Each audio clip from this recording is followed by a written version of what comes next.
Olá, bem-vindo ao canal Marcos Horácio. A gente vai hoje conversar um pouquinho sobre o Frei Galvão, que se tornou santo em 2007, quando o Papa Bento XVI esteve no Brasil e fez uma canonização ali no Campo de Marte. O Frei Antônio de Santana Galvão, ele nasceu em Guaratinguetá, no século XVIII, em 1739. Ele é o primeiro santo da Igreja Católica da história do Brasil, né? Um santo totalmente nascido no Brasil, vamos pensar assim.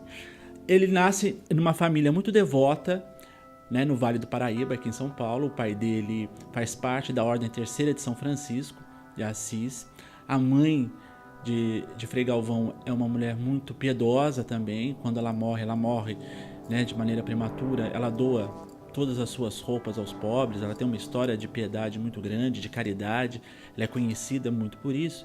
E Frei Galvão, quando pensou em ser religioso, ele pensa em ser um jesuíta. E para isso ele vai para Cachoeira, na Bahia. A trajetória do Frei Galvão é muito interessante, porque ele quer ser um jesuíta numa época onde os jesuítas começam a sofrer perseguição por parte do Estado. A gente tem que pensar que as coroas europeias estavam muito cismadas, estavam muito melindradas com as questões dos jesuítas que envolviam principalmente a América, porque as missões, os povoamentos, os aldeamentos que eles tinham por aqui, muitas vezes passavam por cima do próprio Estado. Eles só tinham obrigação de dar satisfação ao Papa, o que causava um certo desconforto aos reis. E é nesse momento que o Frei Galvão pensa, né, em ser um jesuíta, e por isso que ele vai para Cachoeira, na Bahia. Quando a gente pensa em Frei Galvão, se a gente fala de Guaratinguetá, a gente está falando do Vale do Paraíba, que é uma região muito piedosa, né? Tem uma característica muito piedosa. Não vamos esquecer que lá que está a Aparecida, né? Que lá foi achada a santa, que foi achada em 1717, 20 anos antes do Frei Galvão ter nascido. E Aparecida, naquele momento, pertencia a Guaratinguetá. O Vale do Paraíba, ele faz parte da rota de São Paulo a Minas Gerais. Então todo esse caminho, né, do rio, que chegava até onde hoje é Cachoeira do Campo, você sobe a serra para o Cruzeiro para chegar em Minas Gerais. Então a gente tem uma rota muito frequentada, a gente tem um povo muito piedoso. A questão da religião católica é uma coisa muito importante no processo da colonização, né, porque a igreja ajuda nesse processo, né? A gente vai imaginar que muitas vezes as vilas, as freguesias, as pequenas cidades, elas não têm, as pessoas não têm a quem recorrer, e muitas vezes se vai ao padre, né? É na igreja que está a certidão de nascimento, é na igreja que está a certidão de casamento, é a igreja que cuida dos óbitos, é na igreja que a gente vai ser sepultado. Então, a vida na igreja é fundamental para quem vive nesse momento da história do Brasil. E a família do Frei Galvão não vai ser diferente nesse sentido. E o Vale do Paraíba, ele é diferenciado, até quando a gente pensa no próprio achamento da imagem que hoje a gente conhece como Nossa Senhora Aparecida, que é desse momento histórico.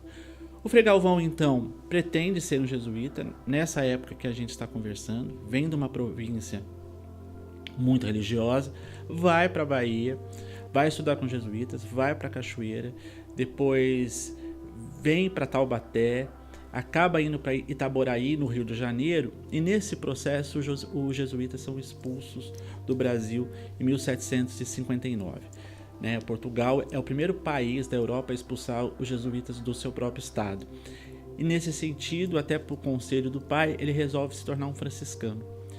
E lembrando que o pai faz parte da Ordem Terceira, né? O que é fazer parte da Ordem Terceira? É quando você é um irmão leigo, né? Você não precisa ser um irmão religioso para poder frequentar. Você faz parte de um grupo que é devoto de um santo, nesse caso São Francisco, e você faz alguns votos dessa ordem religiosa, mas você tem uma vida normal como qualquer outra pessoa. Isso só para as famílias que são devotas e querem fazer parte da igreja, enfim. Por conta disso, Frei Galvão se torna um franciscano e ele acaba vindo para São Paulo, para o convento de São Francisco, para a igreja de São Francisco, aqui onde hoje é o Largo São Francisco, aqui na cidade de São Paulo. Nesse momento ele vai ter muito contato com as irmãs do convento de Santa Teresa, ele vai ser o confessor dessas irmãs. Ele é um homem extremamente culto, ele escreve em latim, ele vai fazer parte da Academia Paulista de Letras. E por conta das visões de uma das irmãs, da Helena Maria do Espírito Santo, que diz constantemente que ela sonha, que ela vê Jesus pedindo para ela a construção de um recolhimento, de um convento. Frei Galvão resolve partilhar essas confissões, não as confissões, mas esses relatos dessa irmã com outras pessoas.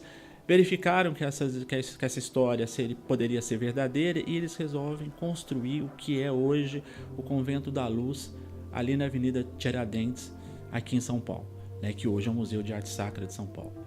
E nesse momento ele se torna um instrutor dessas freiras, ele é o confessor também dessas irmãs.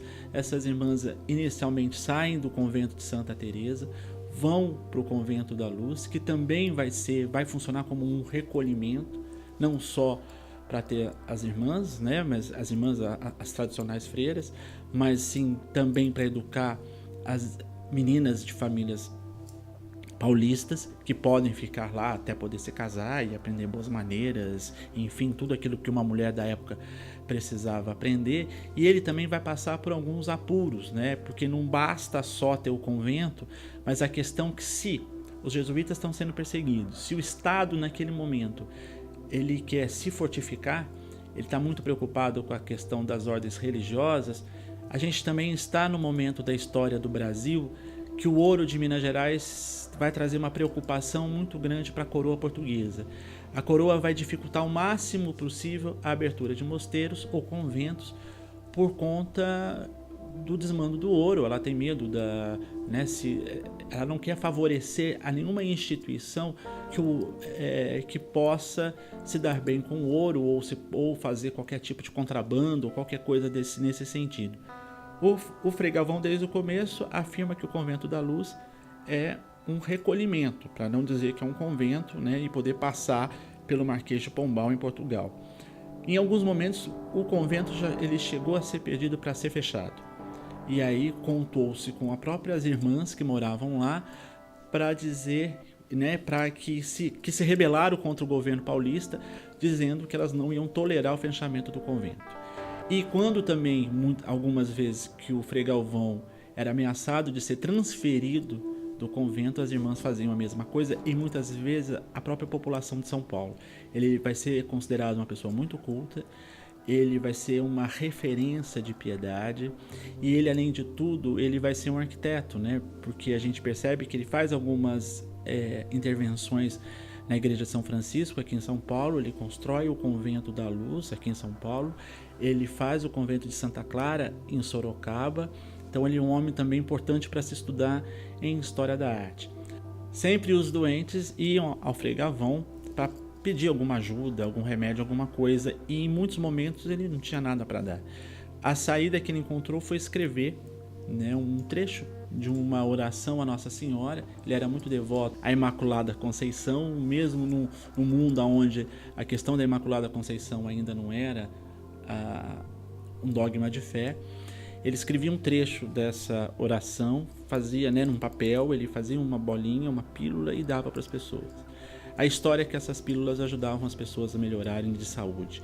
Desde então, Frei Galvão ele não dava conta de tantas pessoas pedindo isso. As irmãs começaram a ajudar nesse processo e até hoje, nos dias de hoje, as irmãs lá no Convento da Luz continuam fazendo isso. Espero que você tenha achado interessante essa história. Eu acho que esse tipo de história independe da nossa religião. Eu estou contando um pouco a história do Brasil colonial aqui. E é uma história importante por conta que envolve arquitetura, envolve costume, envolve crença. A gente falou aqui da província de São Paulo. E que isso ajude a gente a aprofundar um pouco mais essas questões que são muito importantes hoje quando a gente pensa em sociedade, cultura e história. Espero que vocês estejam gostando. Deem as suas sugestões, façam os seus comentários, deem o seu like aqui pra gente saber que está no caminho certo. E Até a próxima!